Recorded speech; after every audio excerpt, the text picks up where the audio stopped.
जय श्रीराम।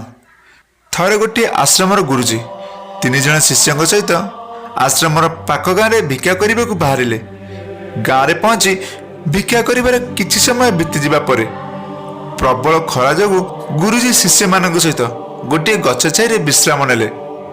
भीषण खरा जोगु गुरुजी को शोष मध्य कला आउ पानी आनिबा पई से गोटे शिष्य को आदेश देले। गुरुजी को आदेश पाई शिष्य जनक बहुत आदर सहित गोटे पात्र धरी पानी आनिबा पई बाहरी गले। किंतु पानी से गाँव आखपाखे कोठी भी नथिला। से मन दुख करी फेरी आसिले आ गुरुजी को सब कथा जणाइले। एपटे गुरुजी को भीषण शोष पानी निहाती आवश्यक थिला। सेतिपई से आउ जने शिष्य को पानी आनिबा पई आदेश देले। से शिष्य आउ डेरी न करी पानी पई बाहरी गले।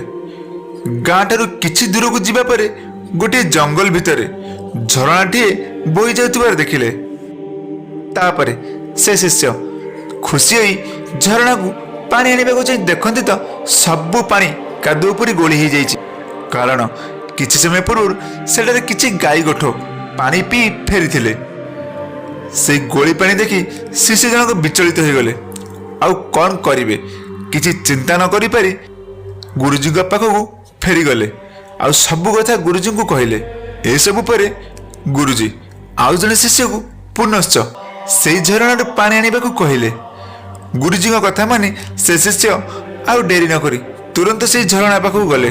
झरणा रे गोली पानी देखि विचलित न निजर बुद्धि खटाई धैर्यर सहित सेठारे बसी रहिले। किछि समय बीतीगला। किछि समय बीती जिबा परे सब गोली पानी झरणार तल स्तर रे बसी जिबारु पानी संपूर्ण निर्मल हो गला।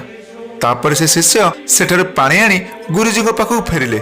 गपटी आमको यही शिक्षा दिए बेले बेले आम जीवन में मध्य कठिन समय आसे।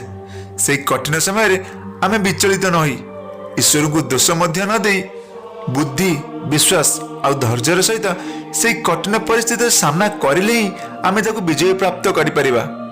गला बेले गोटे कथा ए दुनिया रे किछि भी संभव होई पारे। धन्यवाद।